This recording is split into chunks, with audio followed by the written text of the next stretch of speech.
Welcome to the show. It's a Friday. Hope you're having a good day. Jesse and I were just talking before we got on the air that this has been an understandably long week.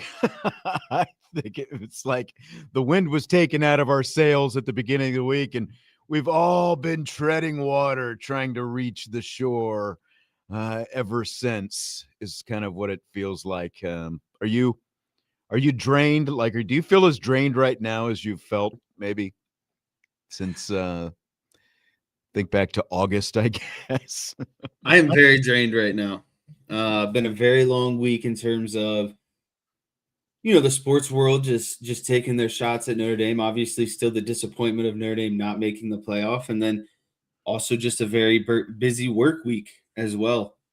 So worked a lot of hours. It just like in life, sometimes it feels like everything just hits at once, and this is one of those weeks. I'll tell you what hits at once. This show on the Irish Breakdown YouTube channel, and of course, it's on the Sports Radio WSBT YouTube channel as well. But Ghost of ND in the YouTube chat says he only found IB a few weeks ago, and he says you guys have been getting spoiled with all the awesome Notre Dame content. I love back-to-back shows. So there's your standard, Jesse. You've got something to live up to now as we roll into this one. We're going to talk a lot about Notre Dame and the ACC, what could happen with that relationship in the future. I wanted to start, though, because we weren't here yesterday. Has this added to your state of mourning? Your guy, your Mr. Energy, Max Bulla, has packed up his bags and left South Bend, and he's back at his alma mater at Michigan State in East Lansing now as co-defensive coordinator there. It was a slight pinch compared to some of the deep wounds that were felt in the prior days. Max Bulla is a really good coach. I think he's done a tremendous job with the linebackers. And like you said, I like him because of his energy, his enthusiasm. He's always on the field. He's always, going through drills with guys. You see him in, kind of in that. He wears like that body pad so guys can use him as shedding a blocker or an offensive lineman, that sort of stuff. So just the energy he brings is going to be missed. But like I texted you earlier in this week, the man has Spartans tattooed on his body. Like it was only a matter of time before he made it back to his alma mater. And being a defensive coordinator or co-defensive coordinator, like that's the next step for him. And he's at his alma mater. So it's like, I can't blame the guy. No, not at all. You can't blame him at all. I mean, like, it's a huge step, but he's only been a full-time linebackers coach for a couple of years. Now, technically, he was coaching the linebackers before he got the official position last year, but he's been a position coach for a couple of years.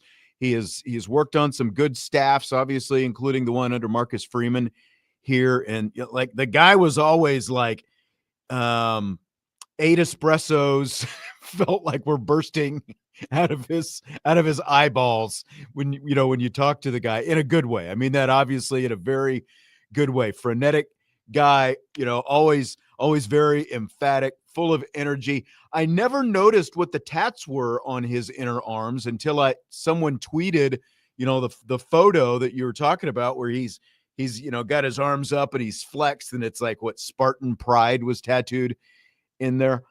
I wish him well, and again, it's a big step up going from linebacker position coach to defensive coordinator, co-defensive coordinator, and it's at his alma mater. So you completely understand that.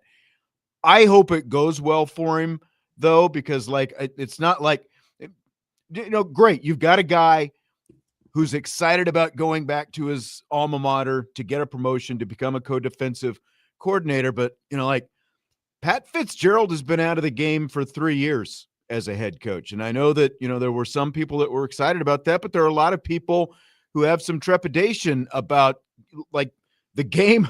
Think about how different the game was in terms of NIL, rev share, the whole works just 3 years ago. So we'll see how that works out. I hope it works out like everybody hopes it works out for Max Bulla, with the exception of next year when Michigan State comes to town, in the year after when Notre Dame goes up to East Lansing. So we'll see how it goes. But it's a great step up for him career-wise, obviously.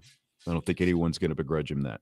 Yeah, I think you bring up a good point, talking about it's, some sort of a leap of faith because he's not been on a Pat Fitzgerald staff before, I believe. And like you said, he hasn't been a head coach in a while. And obviously the landscape of football has really changed. So, you hope it doesn't just all blow up because it could with that kind of combination. Yeah. And Michigan State is kind of on that dicey little area right now where they're trying to get some things figured out. So we will see how it goes. And again, everyone wishes Max Bulla well, the way he's handled this position group, and Notre Dame searching for its next linebackers coach now. It'll be interesting to see exactly where that goes. But the big picture this week has been about Pete Bavacqua duking it out with Jim Phillips and the ACC. After all the social media stuff, obviously the week started with a bombardment of Pete Bavacqua comments talking about, didn't appreciate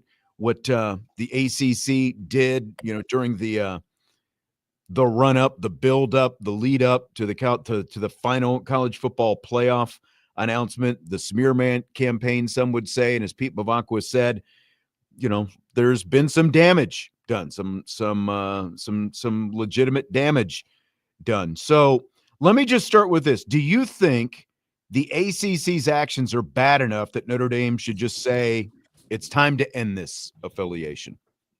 I feel like that's a very, very loaded question to start the show. That's why we're here, baby.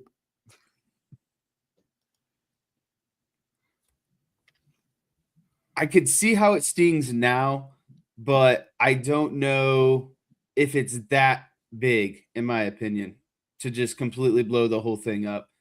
I think if you're going to blow it up, you have to have something better in place. And I think we'll get to what some of those options might be throughout the show. But right now, I just don't know if there's anything better. And I don't think you can just blow this up because of what the ACC gives you in terms of, it might not be best opponents, but you're getting, a Power 4 conference to play. Yeah, and I'm not saying that it ends today, like in the middle of basketball, really not, just the start of basketball season. It's just, like Notre Dame is just going to blow this up right now and move on. But I think if you look big picture, there are some things going on, and we're going to get to that here in just a minute, that would say, well, I think that there have been some things, like the way things are trending, it feels like this could be sort of the straw that broke the camel's back in terms of what Notre Dame and Bavacqua think of this relationship, because there's some pros, there are some cons.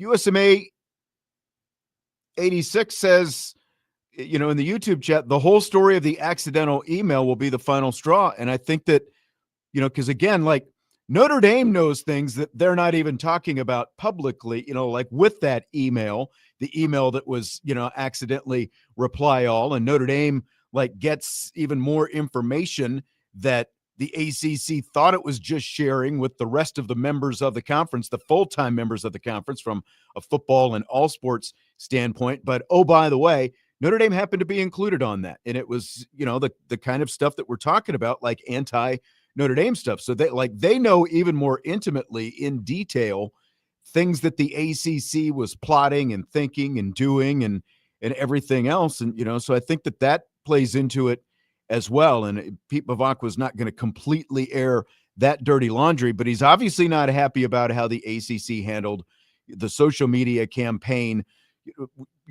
pro Miami, anti Notre Dame. And we've talked all about that this week. So I think we're in a situation where Notre Dame definitely needs to be considering other options and figuring out what are legitimate options and what Notre Dame would be willing to entertain in the future. Because I'll just go ahead and play this cut from Josh Pate right now. He was on the Maggie and Perloff radio show, CBS radio show, this week, and that show is heard here in the mornings on Sports Radio WSBT. But Pate had an interesting take on Notre Dame athletic director Pete Bavacqua going after the ACC this week.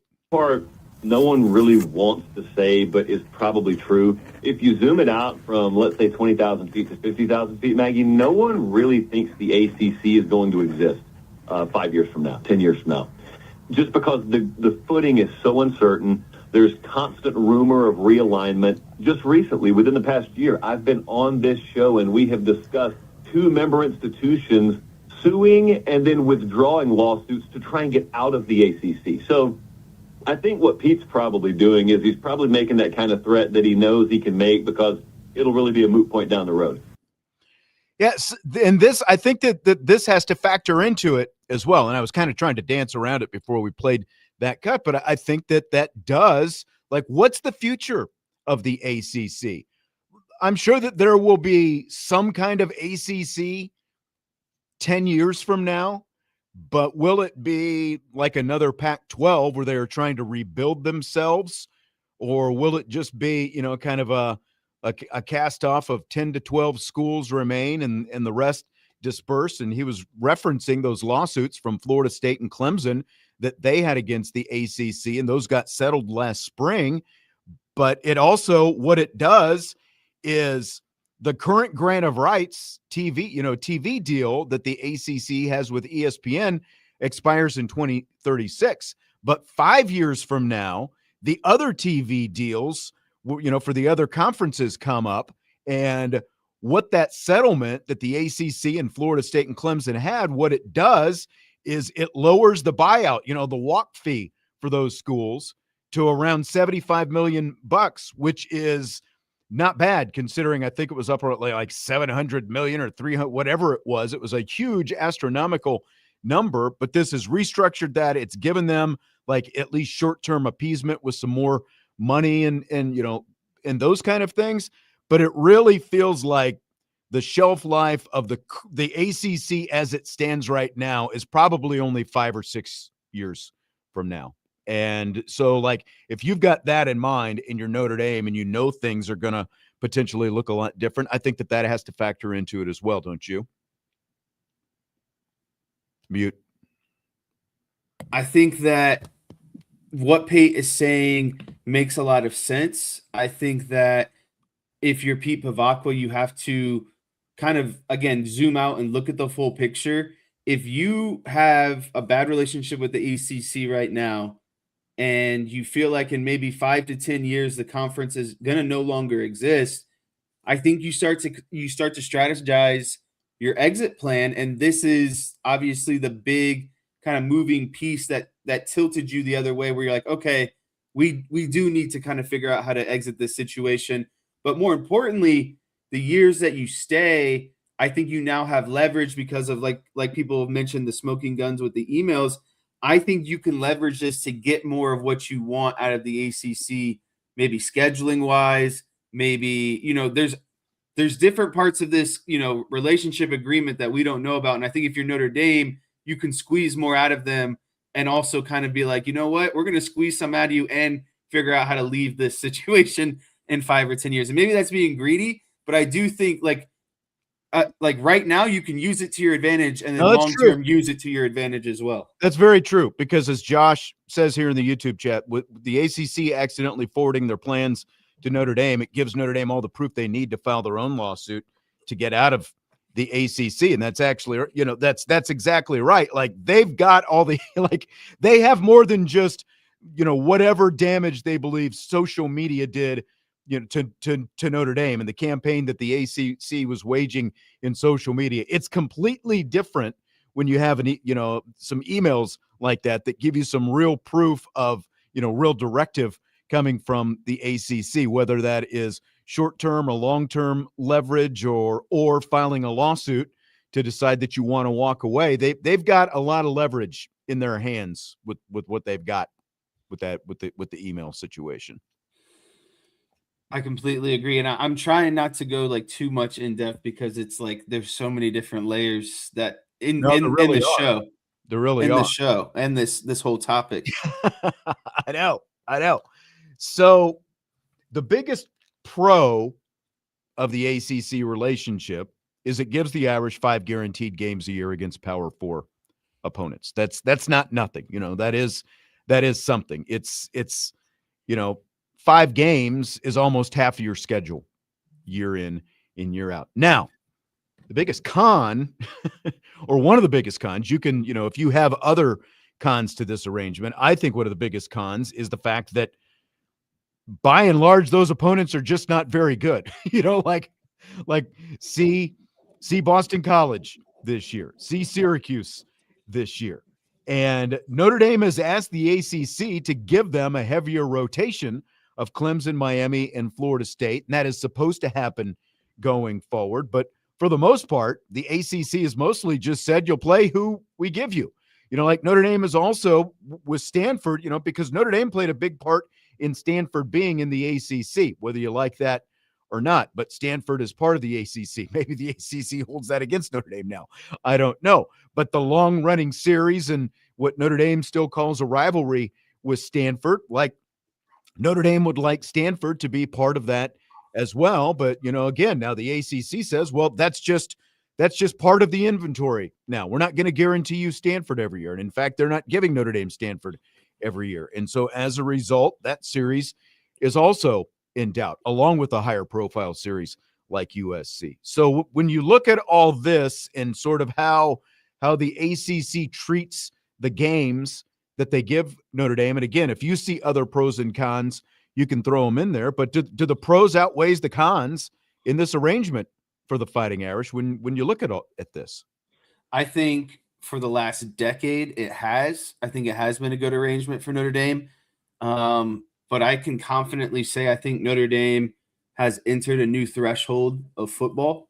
And I think that if the ACC isn't willing to be more kind of cooperative or lenient with giving Notre Dame more of those top-end opponents, then I don't think the pros outweigh the cons. Like it has prior. I think it definitely did during, the Brian Kelly era. But now I feel like Notre Dame, I think you could, if that's what you're going to get, I think Notre Dame could play low-end SEC teams all the time, look better, and probably have similar results.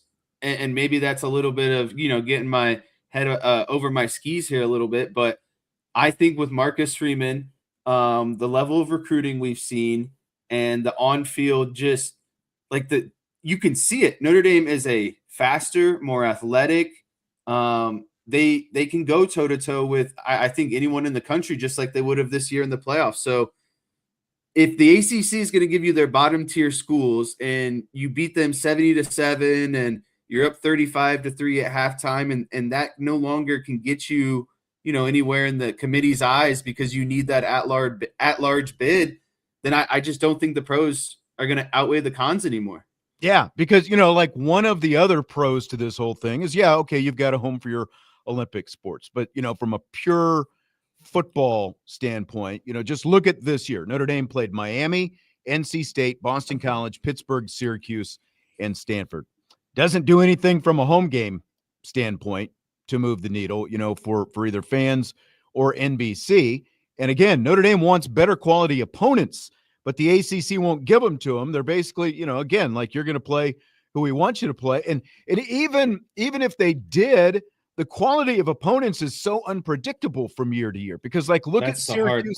Yeah, look at Syracuse and Boston College as examples. If those two teams had been on the schedule last year with first-year head coaches Syracuse last year, Syracuse and Boston College were bowl teams last year. But this year they're both dumpster fires. And so, you go from one year to the next and look at Georgia Tech. They were a decent team last year when Notre Dame played them.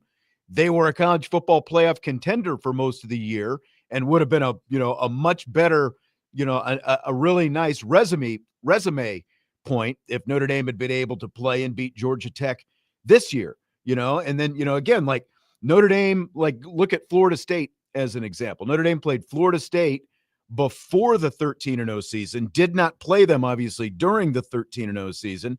And then they played them a year after the 13-0 season when they were horrible last year, and they beat them 52-3. So, you can't even count on the big names in the ACC to be consistently good. Look what Florida State has been, even, a little bit better this year, but still not as good as they were when they went 13-0. So even if the ACC did guarantee Notre Dame that they were going to get to play more Miami, Florida State, and Clemson, who knows what any of those teams are going to be from one year to the next.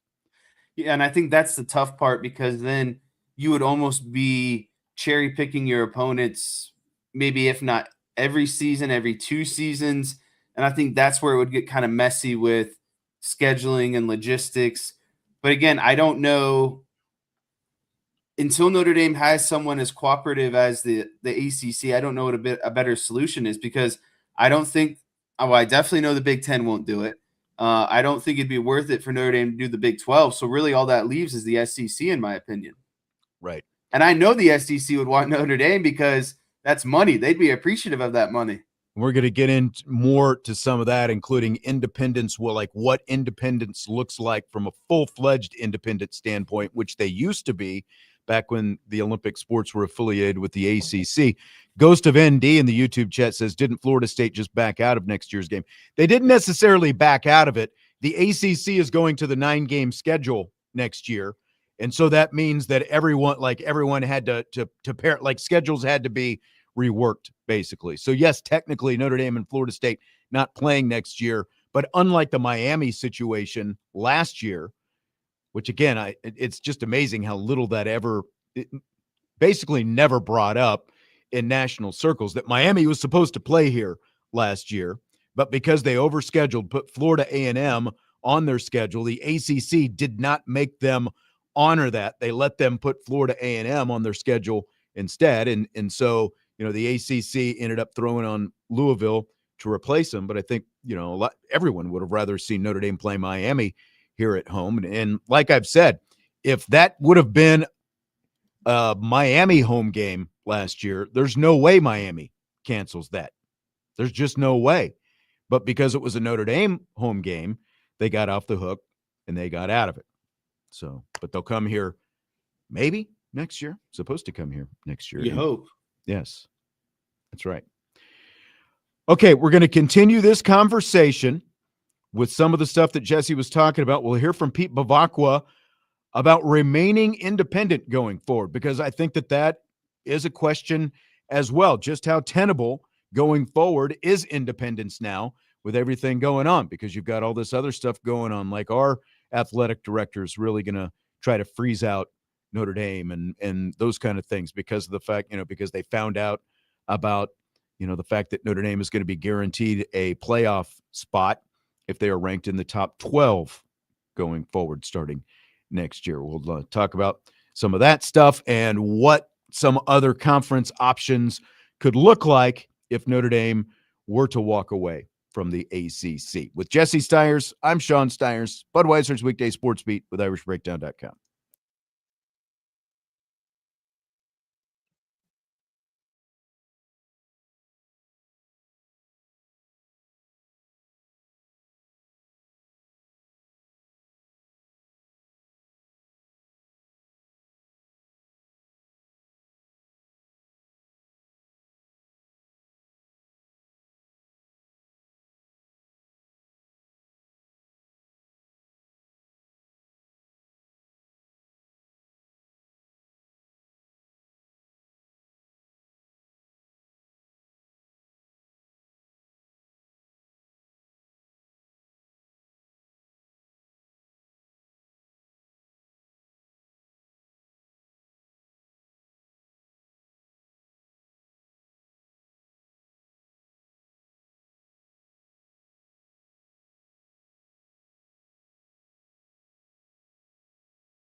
Budweiser's Weekday Sportsbeat with IrishBreakdown.com continues, talking a little Notre Dame ACC on today's show and whether or not maybe it's time for the Irish to think about packing up and leaving the conference for good, along with Jesse Stiers. I'm Sean Stiers. Stymie in the YouTube chat says, can Notre Dame just cancel a random ACC opponent and schedule Indiana A&M instead? Oh, that'd be fantastic. That'd be fantastic if they could. I think you're muted right now, just so you know. Oh, yeah. All right. So independence and what that looks like going forward. Pete Bavacqua, Notre Dame athletic director, it was a week ago today. He was on the Pat McAfee show, and he talked about Notre Dame remaining independent going forward. A lot of arguments against you guys being independent and an independent potentially taking up a college football playoff spot versus teams that have to play a conference schedule. What do you kind of say about that, and what do they say to you that you think like is fair or not fair whenever it comes to you guys being independent? Well, you think about it, Pat, the regular season is more important for us than anybody because we don't have the opportunity to play in a conference championship. We can't play in the SEC championship or the Big 12 or the Big 10 or the ACC championship. And like you said in the lead into this conversation, there's teams that are playing in these conference championships, particularly in the SEC and the Big 10, that regardless of the outcome, they're both going to get a spot in the CFP. There's comfort in that. And a lot of people talked about last year that magical run we had to the national championship, and they talked about the CFP economics and the money that Notre Dame earns through that. But they didn't talk about the other side of the coin, whereas if we don't make it in, we don't get any money. We kind of, we eat what we kill. And so we're kind of out there dangling on our own and trying to schedule the best teams we can. You know, when you look at our future schedules, we have Texas and Alabama and hoping to get something done here with USC and, it's an annual series with Clemson. So we feel really bullish about our independence. It's something, it's part of the DNA of Notre Dame. And, when you have alignment like we do at this university, when you have a coach like Coach Freeman, and I joke with people, like if we went into a laboratory and had to create the perfect coach for Notre Dame, you'd walk out with Marcus Freeman. And he's not just our football coach. He has become such a part of the fabric of this university. You go to a women's basketball game, a hockey game, you walk around campus, you see Marcus with his wife, Joanna, you see him with his kids. We're blessed to have him here at Notre Dame, and he's a big part why we can stay independent, because you got to be relevant when you're independent. If you're not winning, you become irrelevant in a second, and we've got to keep winning, and we got to keep these seasons going like they have here the last few years. I mean, we eat what we kill, and you got to remain relevant to be independent. The two money quotes from that whole thing. Yeah, I love the we eat what we kill quote. I didn't realize, I saw it earlier in the week and I didn't realize that was the complete full context of it. But I mean, it makes sense because no one's going to want to play you if you're not relevant. And if you're not, you're not in and out season, a very good team. So it's a tough line to balance, I think, because being independent, it's like, okay, we could go out here and schedule, what the world thinks we need to schedule every week and go to, Georgia, Texas A&M, Ohio State, Oregon, that sort of schedule. But if you do that and you start going, 6-6 every season, then obviously that's, you're not meeting your goals. So being fully independent and having this kind of freedom of scheduling comes with, I think, a lot of challenges that people don't realize. Casey says not playing at a bowl cost. Oh, yeah, it cost ESPN millions. Yes, it cost ESPN more than it cost Notre Dame. By Notre Dame not playing in that bowl, when you listen to all the whining and crying on that side, it cost ESPN more than it cost Notre Dame because the payout was not so large, and it was really not large at all, especially in comparison to being in the college football playoff last year. Going to the Pop-Tarts Bowl would have been a break-even proposition at most for Notre Dame with what they would have gotten as payout from that game. It would have been basically, we're going to pay you for your team's time put into practicing for the bowl game. That's about it. And it looked like you wanted to say something. Go ahead. Okay. No. Okay. So the independence aspect of this, One, I think that Pete Bavacqua, being a Notre Dame alum, and he talked in his press conference this week, and I think he's talked on, some of the interviews that he's done, that he literally came out of the womb a Notre Dame fan. Like his whole life, he was a Notre Dame fan, grew up a Notre Dame fan, went to Notre Dame, was here in the Lou Holtz era, like the whole thing, like Notre Dame man. So I think that like independence is part of the core of Pete Bavacqua. So it means a lot to him. And I think that he will hold out absolutely as long as he can for Notre Dame football to remain independent. Now, again, we started this by talking about, okay, does Notre Dame move away from the ACC and look at some other options? And it does not feel like an arrangement with the Big Ten similar to what Notre Dame has with the ACC is an option. I think, from everything that I've heard, like the Big Ten it's either you're all in or you're not in at all. So like it feels like the Big Ten is off the table in terms of any agreement going forward. The SEC feels like an option. I still don't know about the Big 12 in spite of Brett Yormark with his remarks and stuff like that this week. Well, I guess we'll wait and see. But before the ACC agreement, Notre Dame was fully independent. With its Olympic sports playing in the Big East, it didn't have a formal conference agreement, even though the Big East, because you still had teams like Syracuse and Pitt and Boston College playing football in the Big East back then. Like you saw them on the schedule a lot more often, and a lot of people, talk about. Okay, well, you just move the Olympic sports back to the Big East, and Notre Dame goes it alone as a full-fledged independent. Personally, and I've seen, there's a couple different comments here in our YouTube chat. Blackjack says independence is great. I think remaining independent is on borrowed time. And Robert says the only reason to join a conference is for TV revenue, which we don't need. I would disagree with that because I think that where college football is right now with these big conferences, and because you are getting some pushback from a lot of other teams and a lot of other conferences across the country, and the fact that you're like all these conferences are moving to the 9-game schedules, I don't know if being like that full-fledged, putting together an entire 12-game schedule without the help of a conference like the ACC plugging in 5 games for you, I don't know if that's possible in today's landscape. What do you think? Yeah, I don't think that being fully dependent is sustainable. And I think that long term, it would cause a lot of damage to the university. I think there always has to be some sort of agreement with the conference where you're getting, where football is getting 4 or 5 opponents per season. And then also the rest of your sports are also, competing in those in that conference as well.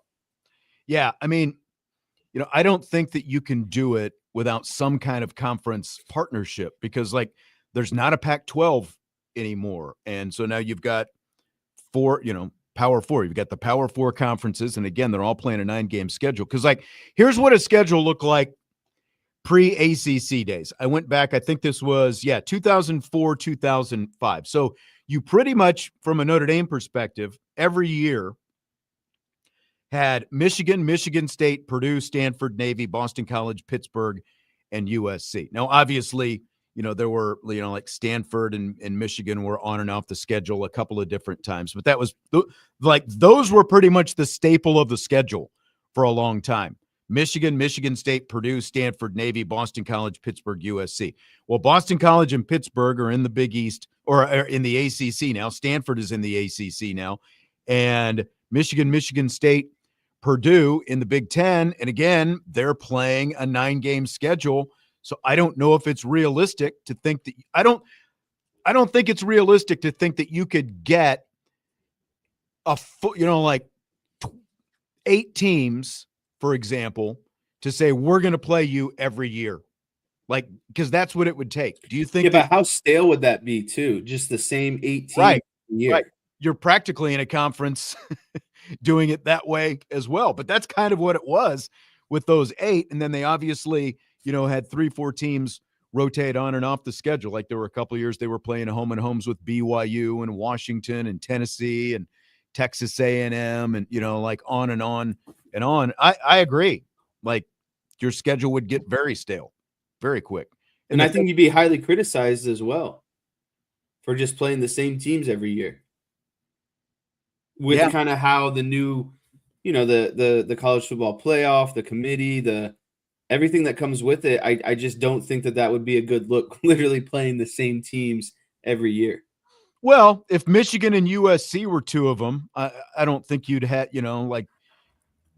that's not going to bother too many people. But similar to where you are right now, you're just going to have to make sure that you're beefing it up by trying to go out and get Texas and Alabama and these different schools to rotate on and off your schedule. Ohio State, obviously, they just did that. But, like even go back to look at Wisconsin. When that home and home with Wisconsin was signed, it's been 7 or 8 years ago now since that even happened. Like Wisconsin was still a pretty consistently good team year in and year out. Look where Wisconsin is right now.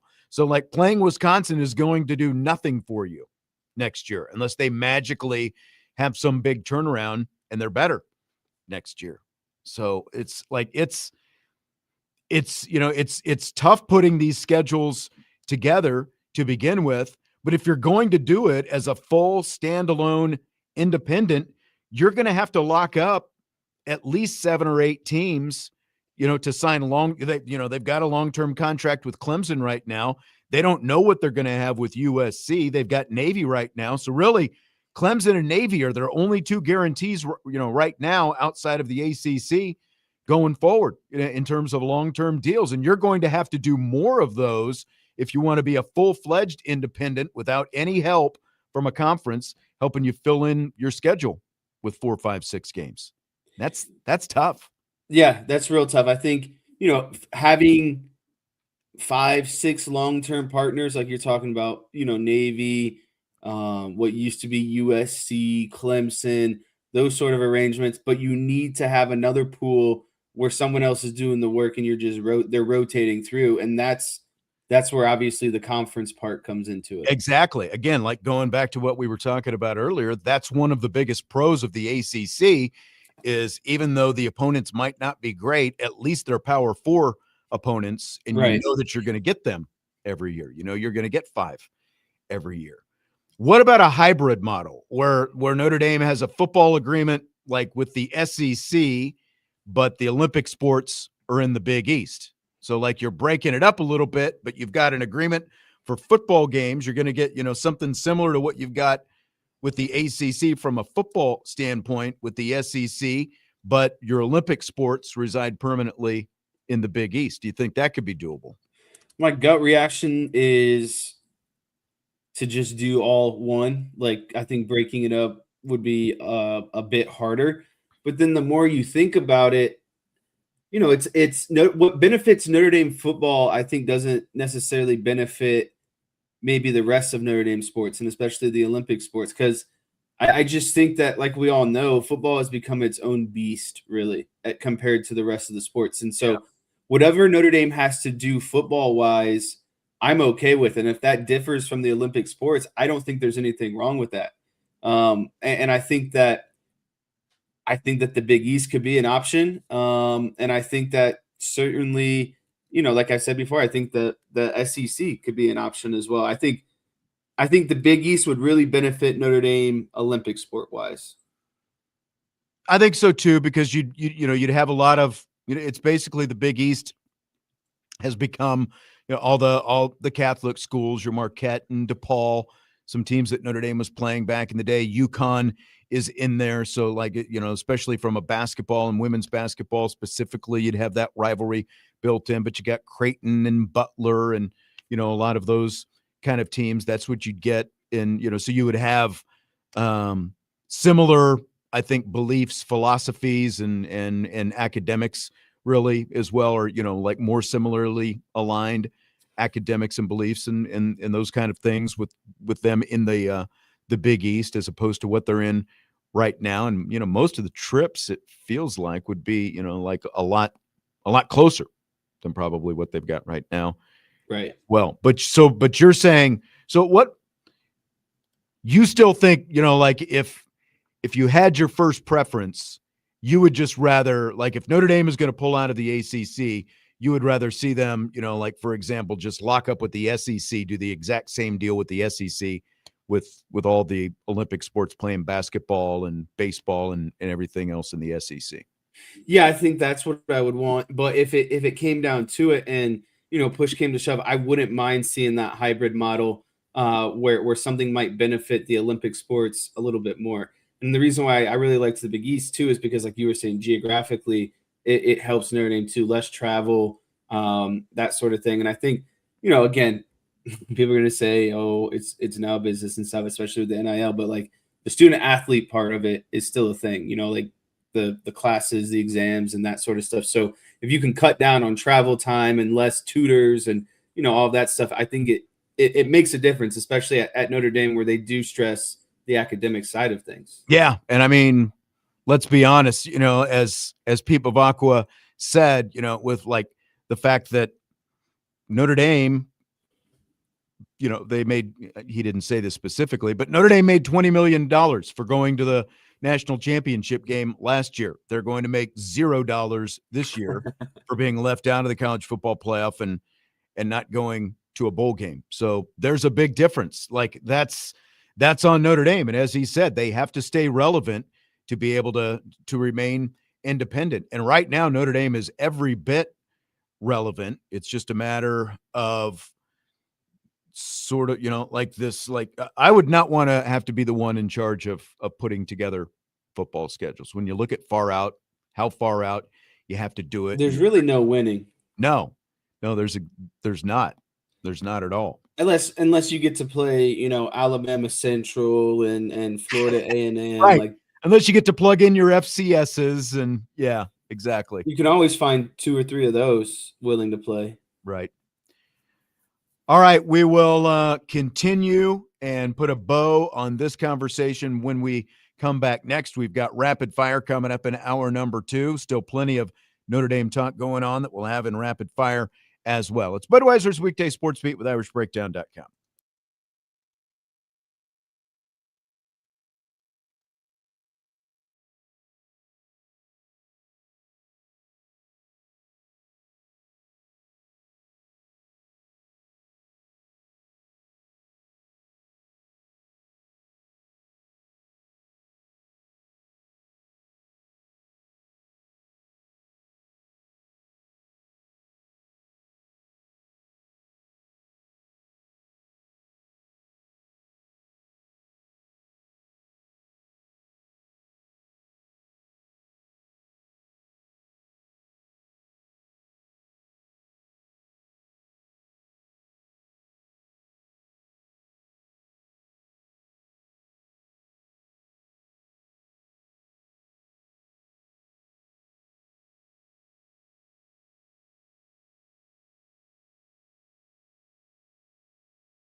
Budweiser's Weekday Sports Beat with IrishBreakdown.com, winding down hour number 1, rapid fire on the way.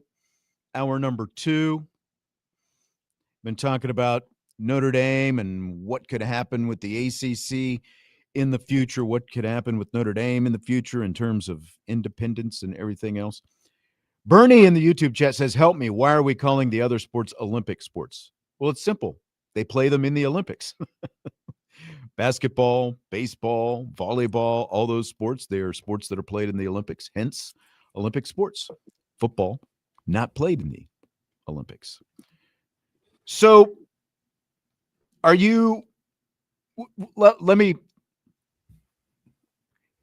we're kind of at the place where it feels like we're both good with Notre Dame walking away from the ACC as long as they can find a similar arrangement with another conference going forward, right?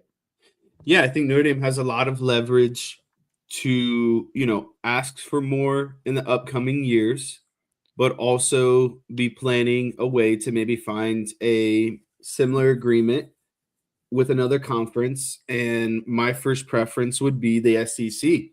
I think everyone at this point, if you play against the SEC, you're going to get respect, right? And I think Notre Dame has entered, again, this era with Marcus Freeman. Again, maybe I'm just overconfident, and, who knows? Maybe Marcus Freeman, if you ask all these idiots too, is going to leave tomorrow to go to the Giants. But I think under Marcus Freeman, they're playing a brand of football that can go toe-to-toe with the SEC, definitely with the Big Ten. So why not? The SEC, point, like when you look at everyone. The SEC versus the Big Ten, the SEC, when they decided to go to 9 conference games, the Big Ten had already been in the 9 conference game, arena. The SEC said, we're going to go to 9, but we're also going to require all of our teams to play a 10th game against an outside Power 4 opponent. The Big Ten is the only one of the Power 4 conferences that has not made that decision. So it feels like that sets itself up very well going forward for a potential relationship with Notre Dame, because one, you wouldn't have to worry about all this criticism of, who are you playing? You're playing all these garbage ACC teams.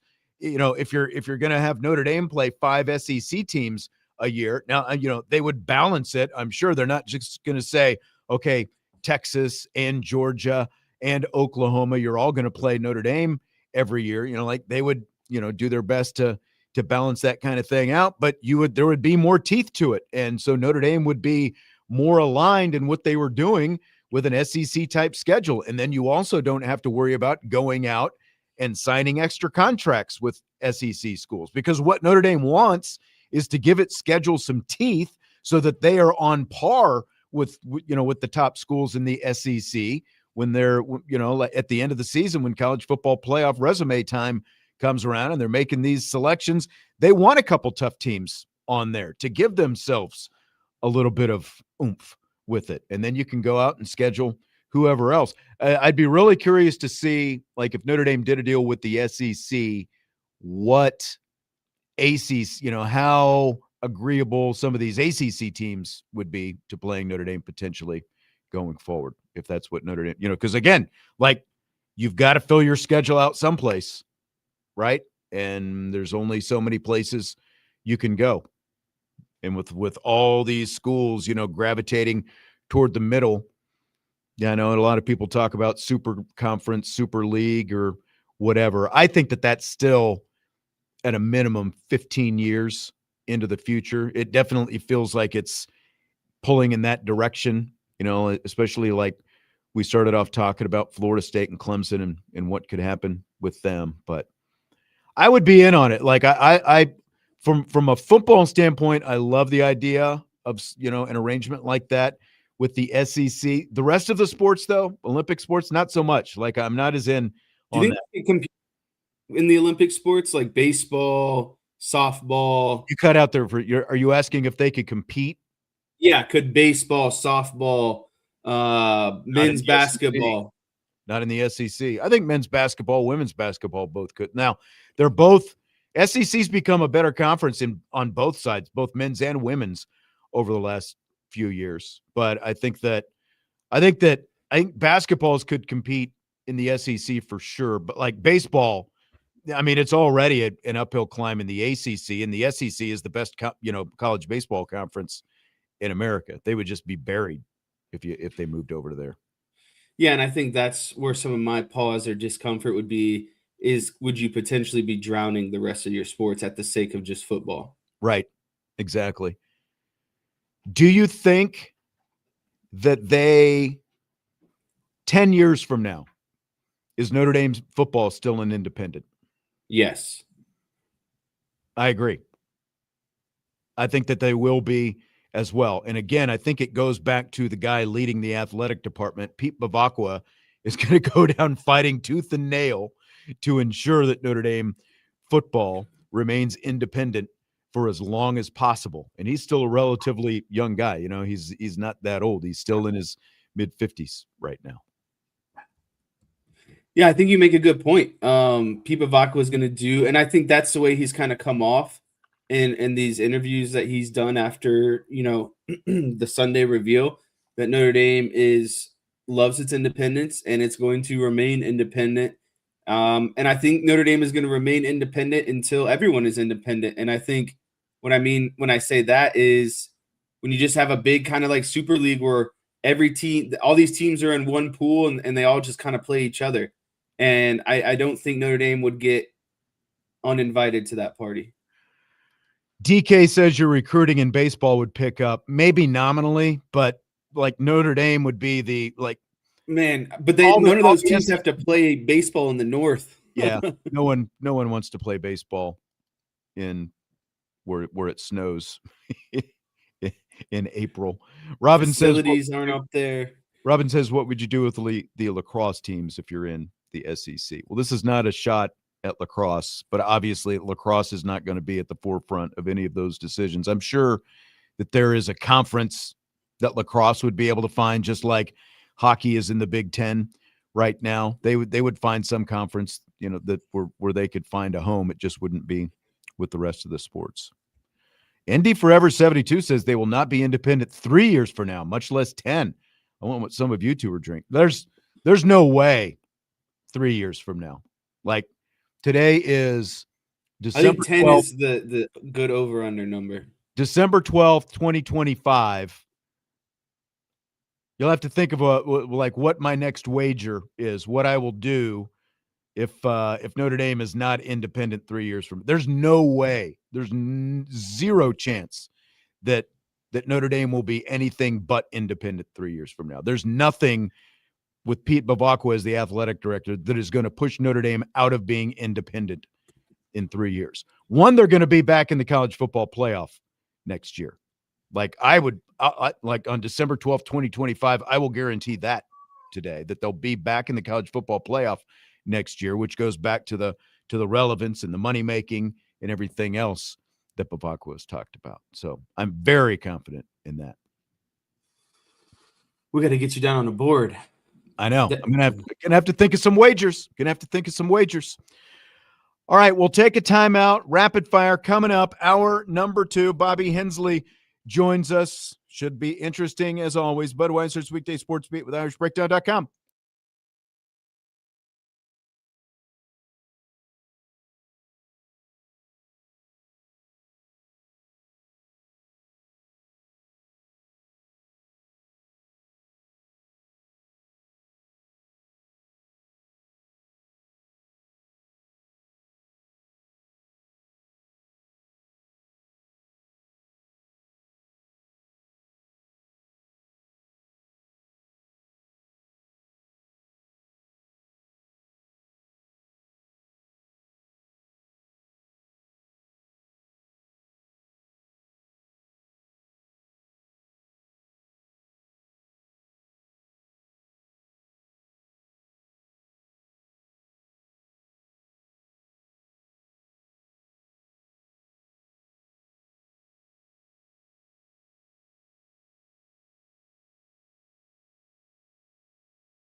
Oh, yeah, the gang's all here. Hour 2, rapid fire, Budweiser's Weekday Sports Beat with IrishBreakdown.com. I just realized I forgot to put in, there it is, the clean background. Jesse is what's that smirk on your face all about? Obby's here. Yeah, can hardly tell, huh? That makes you happy, huh? Yeah. That makes him feel smarter, so that's for sure. Some interesting comments that I've seen coming out of New York City. Mike Berardino from the South Bend Tribune is out there covering Jeremiah Love at the Heisman ceremony. I'll talk about that here in just a minute. We got a super chat on the YouTube side that we'll get to here in a second as well. Let me start with this, though. Fill in the blank. All the blowback this week in the wake of Notre Dame missing the college football playoffs has proven blank. I'll keep this PG. I wish I could say what I really want to say. What it's proven is that people still don't know a thing about Notre Dame, and they think they do. They think they have all these, preconceived notions of what Notre Dame should do and what they shouldn't do and who they should play and how the players feel and if they should play a bowl game or not, and just go down the list of everything that's come up in the last week. And it's like, you guys just don't know anything. And it like the Big 12 commissioner can be added to that list, talking about how, Notre Dame got saved by the ACC. Oh, no, but really the Notre Dame saved the ACC and the rest of college football. So it's just like, it just shows that people have these preconceived ideas, notions of what Notre Dame should be, who they should be. And it's like, if you actually did a little bit of research, you would understand why they are firmly in this position they are right now and how beneficial it is. Yeah, I think you're absolutely right. My word would be important. I think it's important because it shows how relevant Notre Dame is. I mean, it's a week in now, and there's been other big stories in college football, and still one that keeps coming up is Notre Dame not going to a bowl or not making the playoff. Right. End of the week. Yeah. And there's a lot of other stuff going on. I'm not trying to get into it. I'm just saying that's how relevant Notre Dame is. They're polarizing. People care. They matter. And, their conference tie with the ACC, I don't know that it doesn't help the ACC more than it helps Notre Dame. They're just getting a bunch of bad matchups. I heard you guys talking about if they should join or if they will be joining a conference in the next 10 years. And if they did, it wouldn't be the ACC because of how weak that partnership has been for football. Mm-hmm. So I think it's important to see how much Notre Dame still matters to college football. And then if you want to talk about freezing out or bowl games or the tournament, it doesn't. I think it shows that Notre Dame actually is very important to the landscape of college football. That's exactly right. And I think that, along with the importance, it shows the relevance, and it also shows how polarizing Notre Dame remains. And I think that if you can sit at the top of the polarization chart, which I think in college athletics, Notre Dame is like at the very top of that pyramid, wherever you want to put anyone next, like what's even close to Notre Dame in terms of like who polarizes the college landscape the way Notre Dame does? Like anyone, anything? Like, no, I can can't. You think of anything? No. And it might be a year by year basis, but there's no one that year by year constantly over time is polarizing like Notre Dame. No, that's exactly right. Because, again, like look at the list of other schools that opted out of bowl games this year. None of them have made the lead of any of these ESPN shows or radio shows or podcasts. It's all about Notre Dame. That's what the whole conversation this week has been. It's been about Notre Dame. It hasn't been about, all these like BYU has been complaining this week. You had to look, but BYU has been complaining about being left out of the college football playoff. Is anyone out there, arguing for or against BYU? No, because nobody cares. Because, like Notre Dame sits up here in terms of how polarizing they are. And when you're polarizing, that means that you can lead a show with them, just like the Dallas Cowboys, just like the Los Angeles Lakers, just like the New York Yankees. Like you can lead a show with that, not as much Yankees anymore because baseball, unfortunately, keeps dropping in terms of the national conversation. But those other sports are all going to lead A blocks on any show that you want to talk about, whether it's ESPN or radio or anywhere else. And that's where Notre Dame sits. And that's why they've gobbled up almost all the conversation this week until the Sharon Moore stuff came up a couple of days ago. Everyone's just shaking their head and staring at me blankly. No, you almost are speaking like you're angry. I'm scared. I don't want to go against that. No, we've always known that's the case. That's the whole problem we've had all year. Like the USC stuff, if they're going to play again, if it's a rivalry, who does it help more or less? All of this stuff is because of how much Notre Dame matters to every part of college football. That's why I think it's empty threats by these conferences to freeze them out or whatever. I do too, and that's I'm glad you brought that up. Go ahead. No, I just think I don't want to sound angry at you. Well, you never sound happy, that's for sure. But no, you're right. It's like Dallas Cowboys. Whether you like them or not, or only happy when it rains, Bobby. Okay, but you're right. That it's polarizing, and that's a great word.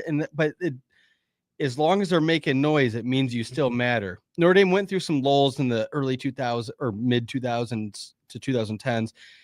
Notre Dame matters. And the fact that everyone is so upset they didn't go to a bowl game, I wonder if Notre Dame is going to be the reason why the bowl structure change is coming up. There'll be less bowl games and less mattering of the bowl.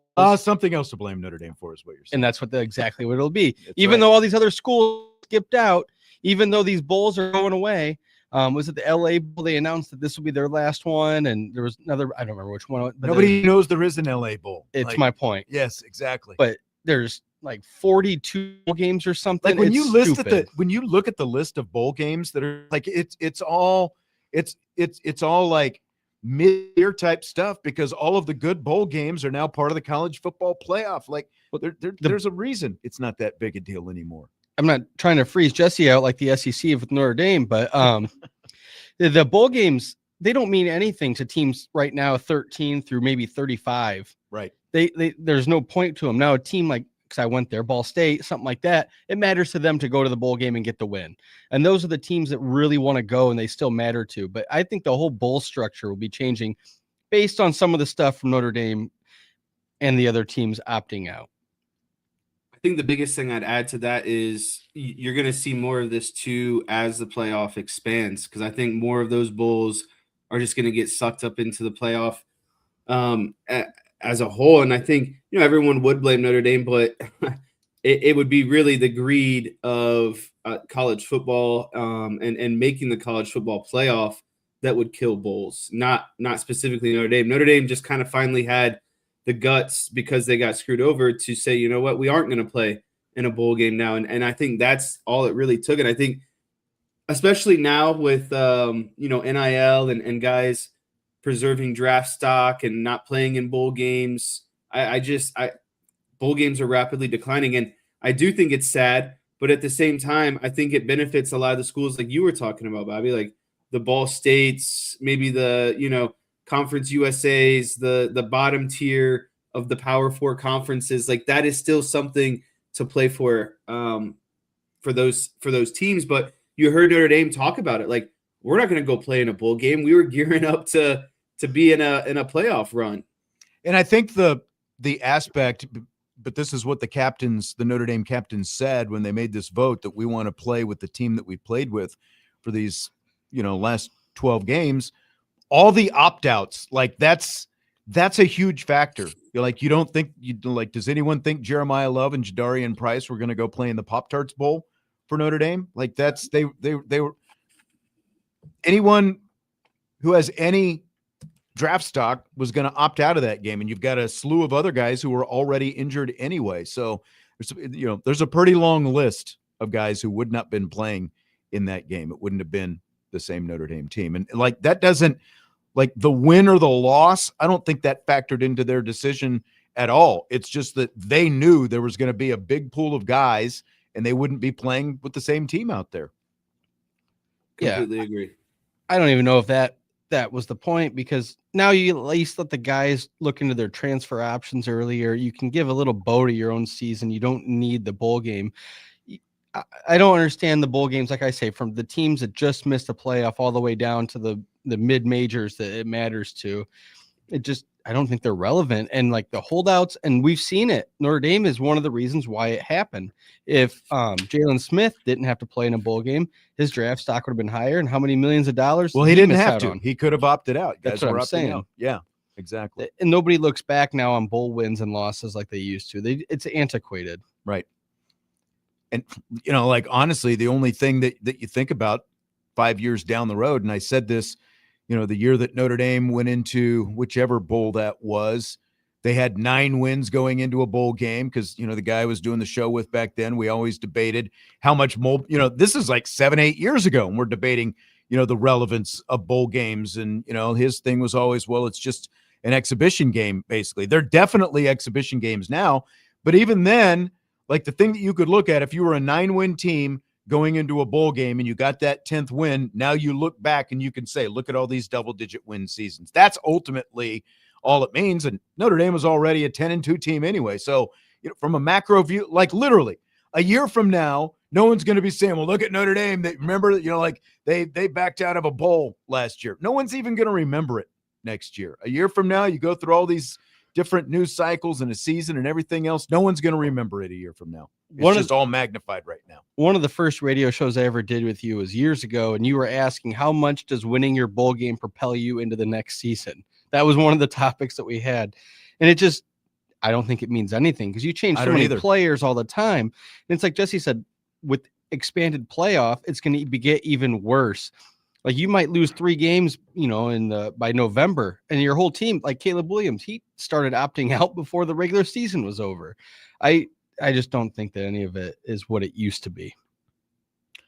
I want to get this next topic because Jesse's going to have to leave us early tonight, and I wanted to make sure that we got this. There's an interesting call-in from Mad Dog Radio on Sirius XM Radio earlier this week that's made the round. So I'm going to play this call. This is from Mad Dog Radio. How are you? Annoyed today, Chris. I'm a Pop-Tart organizer and sponsor. Oh, you are? You're a Pop-Tart guy?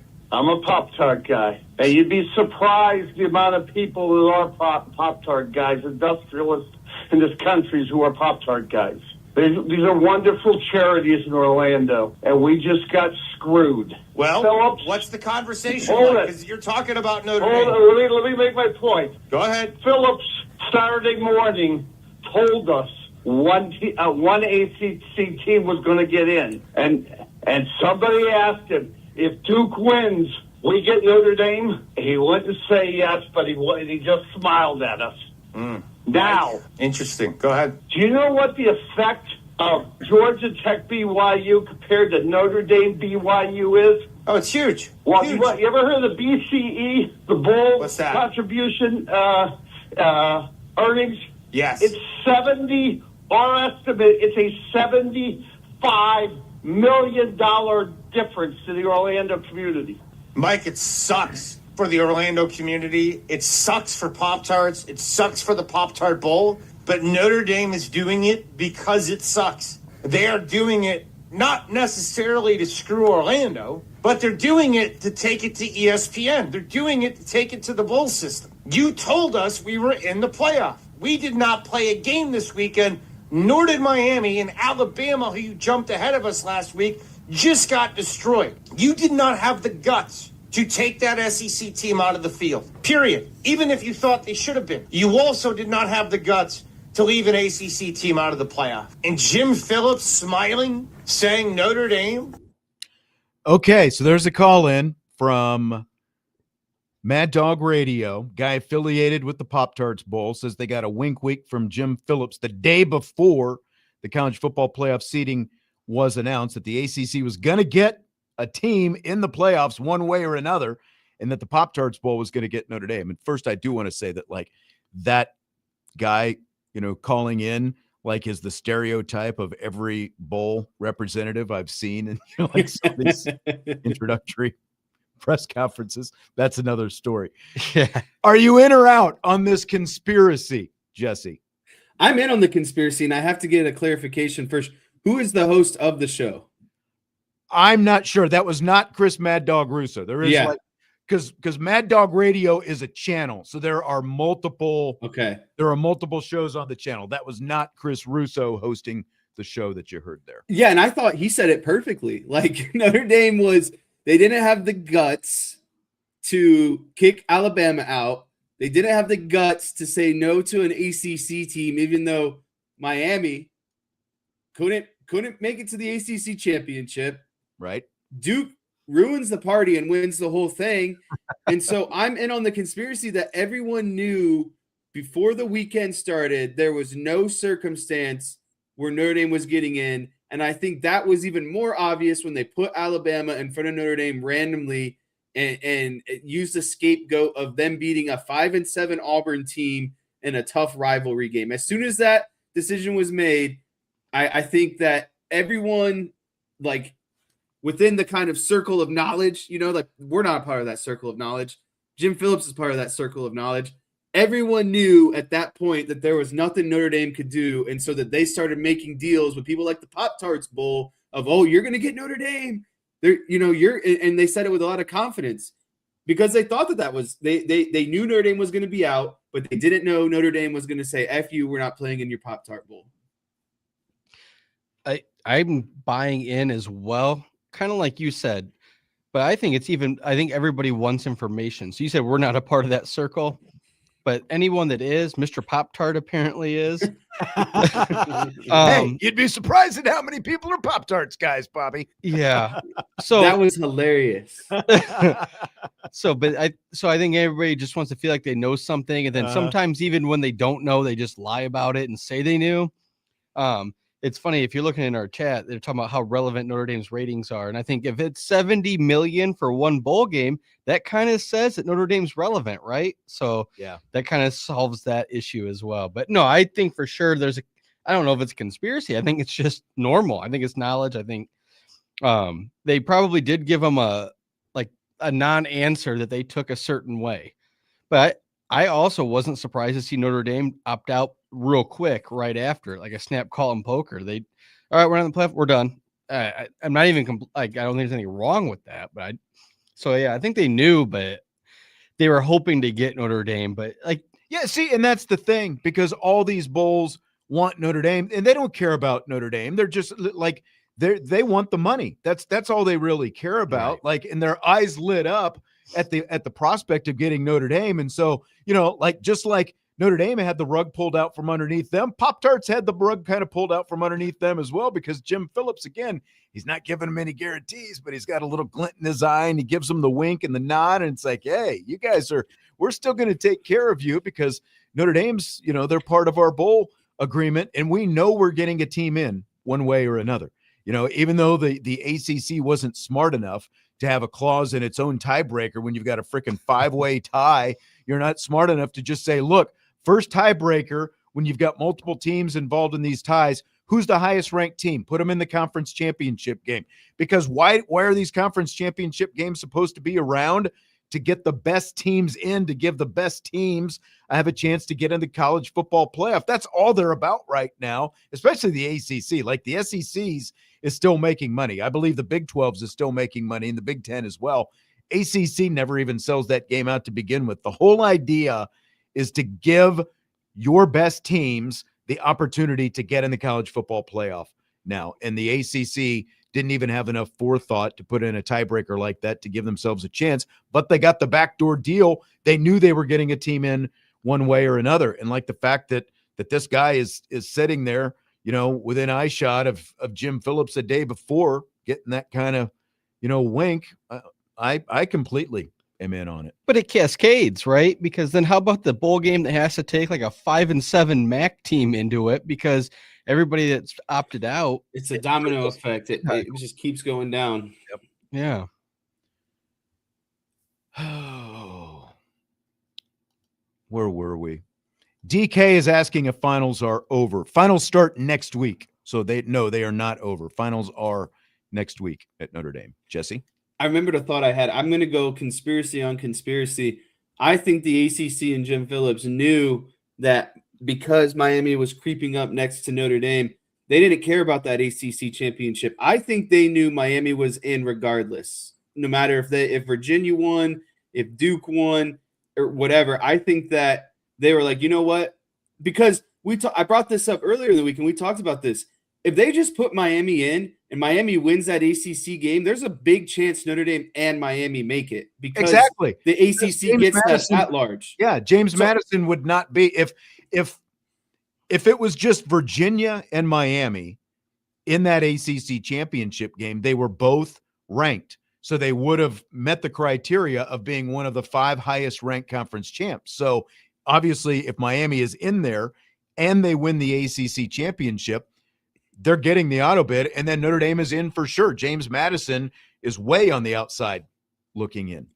Yep, Yes. but it seems like they wanted Miami in no matter what, because if Virginia wins that game, then Virginia and Notre Dame go on, because obviously Miami would lose a game and fall back from Notre Dame. Yeah. So again, my bigger conspiracy is it felt like they did that because they knew that an ACC team would get in and no Notre Dame would get in at the end of the day. It guaranteed Notre Dame would not get in. Look, I said this at the start of the week. It's college football is now pro wrestling. When you look at how the college football playoff committee maneuvered this whole thing, it's all kayfabe, which means that they're pulling the strings behind the scenes and then trying to make you think that it's all legit up front. It's all. This was obviously there was a plan. We thought that the Tuesday rankings last week, it was obviously bad for Notre Dame, but we thought foolishly that they were giving themselves some fallback for Alabama so that both Notre Dame and Alabama would get in, but they were setting it up the other way around. They were guaranteeing that Alabama was going to get in because Nick Saban got involved in this whole thing.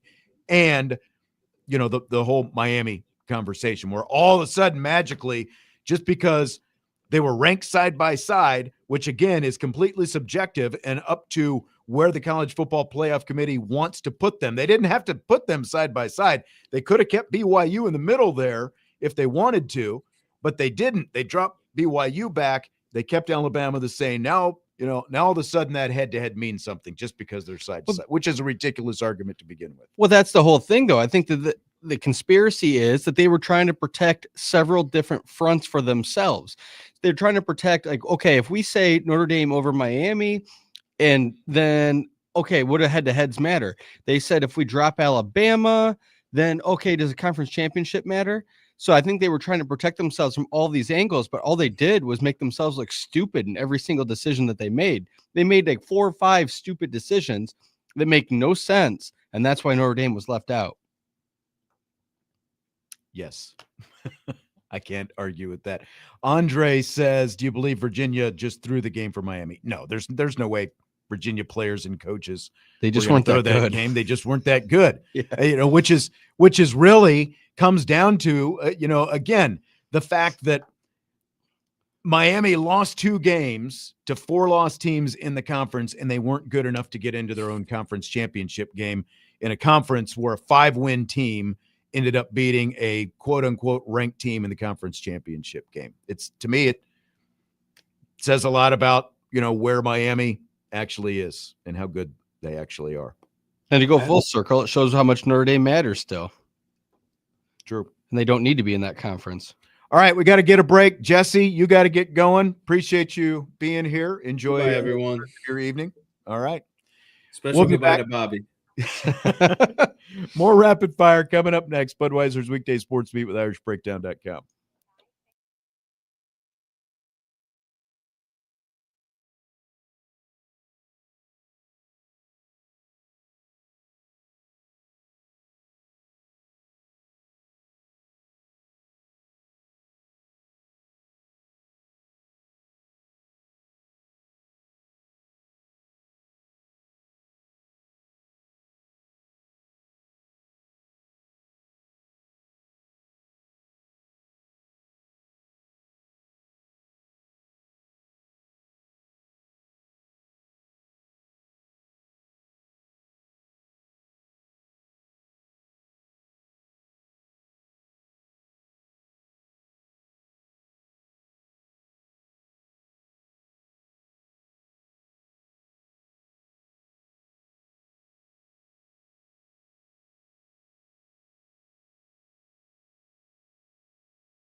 His breaks are shorter Yeah, tonight. I noticed that. Does that mean you're not selling as much? Hey, I'm not selling anything. I Okay. don't know what you're talking about. Oh, okay. Pick up what you're putting down. Rapid fire. We continue on this Friday along with Bobby Hensley. I'm Sean Stiers, Jesse Stiers. Scooting out of here. Where did it go? I got to find this super chat. So, a super chat on the YouTube side from 740 Ohio. We've got to get right back to work and prepare for next season.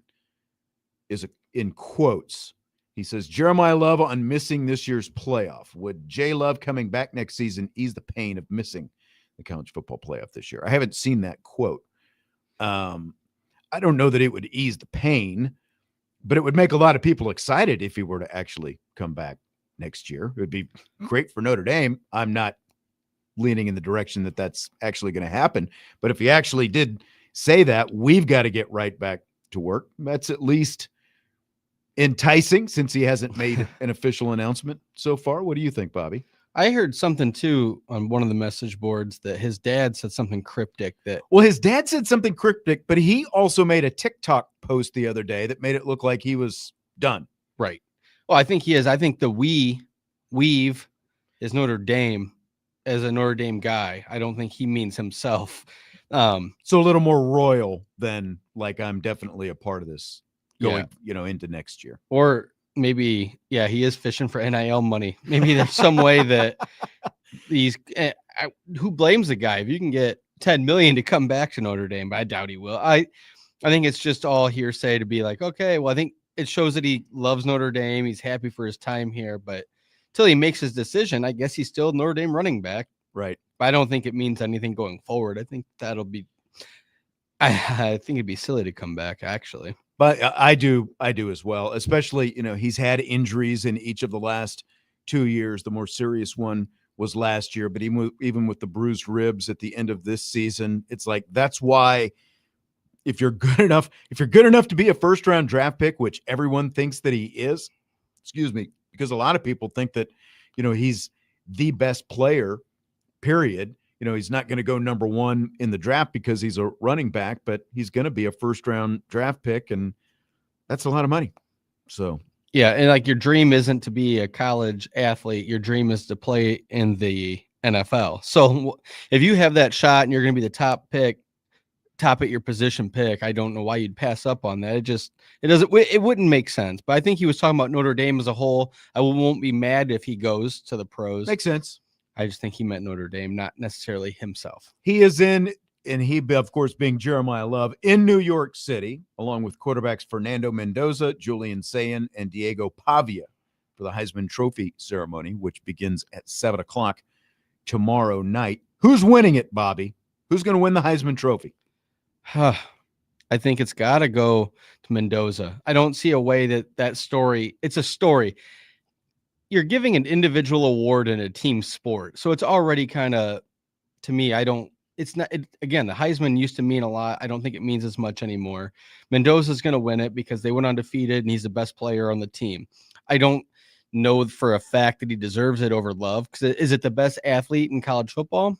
That's definitely Jeremiah Love, but it'll be Mendoza because that'll make their story complete. He finished the season with the biggest win, and people were crowning him as soon as they beat Indiana last year. I love how you're rolling your eyes over there. But I mean, unfortunately, that's what it comes down to. And we were talking about Love earlier in the week. I do feel like if Jeremiah Love had not been, like if the Stanford game wasn't turning into the route that it was, and Love was not injured as early as he was, and he had more opportunities to make a couple of highlight plays, which, I mean, basically I think it's like every 8 to 10 touches, he's going to, on average, he's going to hit like a big play. So I think if he gets a few more touches in that game, he would have hit one and left things on a high note. But instead, unfortunately, he never got that big highlight. He was very productive while he was in, scoring that touchdown. But that's just the way it was. And so Fernando Mendoza, good quarterback on a really good team. And a lot of people are saying Fernando Mendoza is going to be the number one quarterback taken in the draft next year, as of right now. So I think I'm not trying to take anything away from Fernando Mendoza's ability or what Indiana is as a team, but it's ultimately going to go to good quarterback on great team. And so I think Mendoza is going to win the whole thing. Personally, between the three quarterbacks, I would give it to Diego Pavia over either of the other two, because I think that Vanderbilt is where it is much more because of Diego Pavia than either Mendoza or Sayin for the teams that they are with.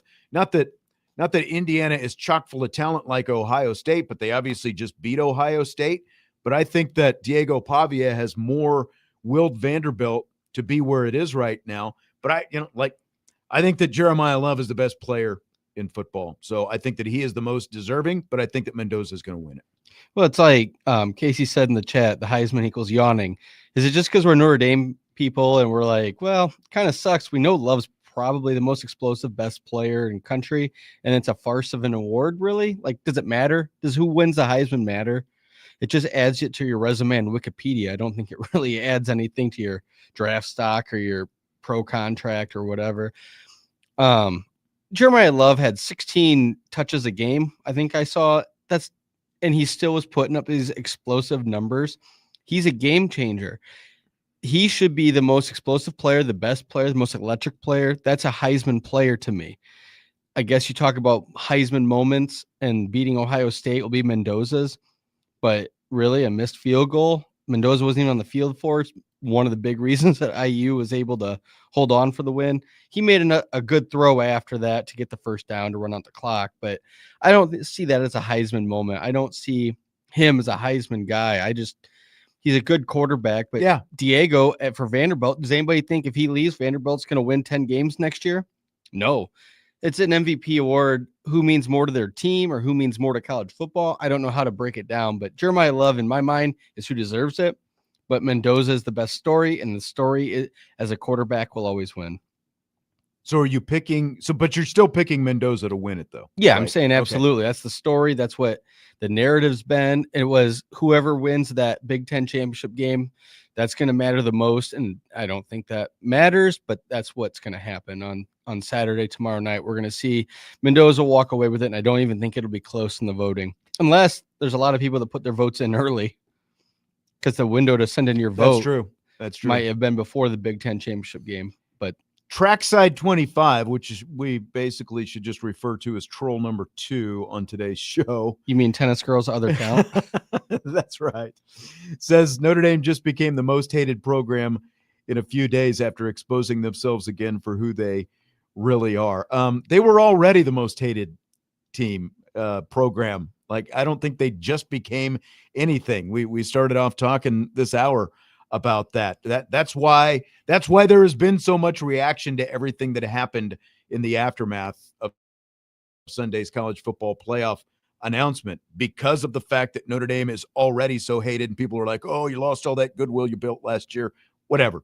Like, you were looking for a reason to hate Notre Dame, and everyone piled on top of Notre Dame from Dan Walken on down. I do find it interesting that, that even like Ari Wasserman, has like zipped up about it, and he's, come to a little bit more balanced opinion, but it's basically just because Miami got in over Notre Dame. But yeah, they didn't just become the most hated program in the last few days. They've always been the most hated program. No, thank you for listening, because we were already talking about that. I think the word is polarizing. They're the most hated. In a lot of ways, are the most loved. College football can't exist without Notre Dame. There's a whole 30 for 30 about it, and it's not wrong. There's a reason why it always is this way. I am Tenzin. I am the son of Aang, says, and yet, Sean, you don't acknowledge that I inspired today's episode. I responded to a comment that I am Tenzin, I am the son of Aang made on the Irish Breakdown Champions Lounge. I believe it was yesterday, but if you go back, Tenzin, and you listen to Wednesday's show, Jesse and I said we were going to be talking about the ACC stuff on today's show. So that's why I responded to you and said, by the way, we're going to be talking about this. But we were at least thinking along the same. Great minds think alike, I guess you'd say. What does that mean? Crappy minds think alike too? No, maybe Sean Stiers is the most trying to say. Maybe Sean's the most polarizing host on Irish Breakdown. I don't know about all that. Let's take one more break. Army-Navy game coming up tomorrow. Some thoughts on that and whatever else we can get a couple thoughts on before we wrap up today's show with Bobby Hensley, Sean Stiers, Budweiser's Weekday Sports Beat with IrishBreakdown.com.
All right.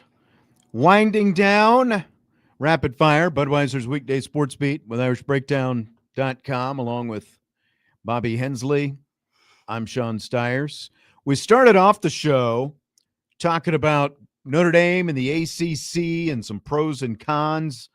Brian in the YouTube chat says the biggest pro of the ACC, the only pro, is it's a home for other sports. The 5 games are an albatross. You didn't really get to talk about this, Bobby. What do you think about the Notre Dame and the ACC relationship going forward? Do you agree with what Brian is saying there?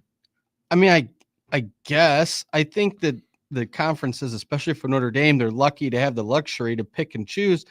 But all the other sports besides the money ones or the Olympic sports, they can choose what they want. Like John Hopkins is in the ACC for lacrosse, I believe, or whatever conference they're in. Yeah.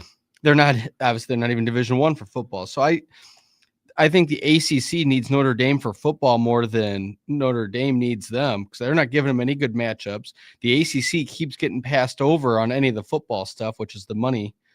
I don't think that the ACC matters to Notre Dame as much as people think, as much as the national narrative is. Irish Chi-Town says time to finally go back to the Big East, and I don't mind that, but again, when Notre Dame had its Olympic sports in the Big East, that was obviously before they joined the ACC. College football was different then, and they had annual games with Michigan, Michigan State, Purdue, USC, Navy. They also played Boston College and Pittsburgh almost every year. So you had around 8 teams that you knew Notre Dame was going to play every year. Well, now all those teams are in conferences that have 9 conference games. And it's going to be much more difficult to try to get 8, let alone a full 12 games that you're going to have at least those 8 that you're going to play every year. And is that do you want to go back to that? Do you want to see Michigan, Michigan State, and Purdue every year? I know some fans would, but I don't think that those schools are going to agree to that. For one, I don't think you're going to get all those schools to sign, 10 to 20 year contracts to play Notre Dame every year. That's the again, you might not like the teams that they're playing in the ACC, and Notre Dame doesn't like the teams that they're playing in the ACC, but you're getting 5 guaranteed games. And in today's world where everything is merging together, it's going to be increasingly more difficult to be able to guarantee that you're going to have consistent opponents year in and year out. Well, sure. And those 5 games, it's not their fault that some of the teams aren't as good as they expect when you make these schedules out and you add in the opponents so much ahead of time. Right. It's nice to have those 5 games so you're not adding Division II or MAC schools to fill in the gaps, which just weakens your schedule and weakens your narrative. But the way that the ACC has been treated by the playoff committee minus Miami, by putting an undefeated Florida State not in the top 4, by, again, maybe it's just Florida State they don't like, but the undefeated Florida State, they made a 3 seed to go out and play Oregon in a Rose Bowl, Jameis Winston, after they won a championship and then get slaughtered by Oregon. I just think that the ACC isn't doing them any favors because they don't do themselves any favors. And Notre Dame, the game that they play against something like Pittsburgh, if Pittsburgh were to win or one of the ACC teams, that would mean so much to them. So that's what I'm saying. By the ACC has a lot more to gain than Notre Dame does. I would agree with that. Bitten by the Party Animal says, can we get a lawyer as a guest next week? I need someone to hold my hand through this stuff. I need an adult. I think that's, that's unfortunately, like all this private equity and everything else. It's man, can we just talk about sports? That's what everything merges into different directions. Right. Now. Yeah, I'm not trying to get into all that, but that's what the NIL, that's what it's politics and it's money. Right. And it's all about the money. All right. Army-Navy game tomorrow. My question, Bobby, is, with the expanded college football playoff format and selection process and everything else, Army and Navy have both within the last couple of seasons been legitimate contenders, but to potentially, get into the college football playoff. Do you think, there are plenty of people who have suggested that maybe this game needs to be moved up somewhere on the schedule instead of this weekend? Do you buy or sell that going forward? I completely buy. And I'm asking you, I know you had a military background. I don't know. Is there a reason in tradition why it's the last game of the year like this? Basically tradition, so that they have a standalone game and they get all the attention just because of, the rich tradition, Army, Navy, and everything else. There's nothing else. A standalone game. Yeah, it's a standalone game on the college football calendar where it is right now. But again, because now you've got a 12-team format, and you've also got a selection process that those teams could be involved in. And now the playoff committee itself and, everyone involved says we're completely fine with it. But I think it's basically because of the fact that they don't want to step on the toes of them. You've got the military tradition and the money it makes for the academies and all that stuff. That's part of it as well. They don't want to step on those toes. But the bottom line is, Navy 2 years in a row has contended for its conference championship going into the final weeks of the season. And they can also impact how other group of 5 teams are viewed, in terms of at large and stuff like that. And if they've only played 11 games instead of their 12th game, which this is their 12th game, there's more impact than just on those 2 schools now. I think you just flip it, make them week 0. There's a couple games, but you can give them a standalone. Like maybe, you move it around to Friday or Sunday or something like that, and you just give them their own standalone there. And then, because what happens if they're both playoff eligible and they're both undefeated or something? And yeah, that game means a lot, but you already picked your playoff. So one of them beats the other, and it could have knocked out a potential playoff team. So I think it should be a data point, which could help them, both of them. Exactly. And then just move it to the beginning of the season or make them a week -0. So we're so into college football and ready for it. We're thirsty for it. So everybody's going to watch it, and then we can just have it then. And I realize the NFL obviously swallows up, the Saturdays. Yeah. And Sundays and Mondays. But, even if if the challenge, I think the calendar is going to get changed to some extent going forward, because if they expand the playoff to another round, they've got to find time where they can play these games and not be playing to the end of January. And you've got coaches complaining, the whole Nick Saban and the coaching searches and all that kind of stuff. I'll be surprised if they don't move the start of the season up at least a couple of weeks. But it feels like you could find a place for it, say, like you had conference championships last weekend. If you freed up like that Friday night for Army Navy, even, so it's like a standalone going into the weekend. Like it feels like there's some place that you could put it, but again, like that's conference championship weekend. So what if those are, right. I feel like you've got to move it because there's going to be more impact on everybody else, not just on those 2 teams. Make it week -0 to be the only football game in the whole planet, because they haven't started even the week 0 games, and it still matters. It's still standalone. Yeah. And just have it then. I think they're going to push back quite a bit to playing it, like a week 0 type thing, though. Personally, I think that would be the problem. But I don't disagree. I just think that there's going to be, some pushback from them on potentially playing it then. Yeah, like I say, make -0, and then is it a data point or not? It doesn't matter. -0. Yeah. Well, it'll be a standalone. It'll be by itself, and if that's what they want, it'll help with ratings. It'll still matter a lot. It won't get lost. And even week 0, there's only 3 or 4 games. Correct. Bitten by Party Animal says, who pays their salaries? We do. The taxpayers do. So there you go. All right, Bobby, appreciate you as always. Always fun having you in here. Have a great weekend, everybody. A lot of good stuff from the live chat tonight. We will talk to you next week. Budweiser's Weekday Sports Beat with IrishBreakdown.com.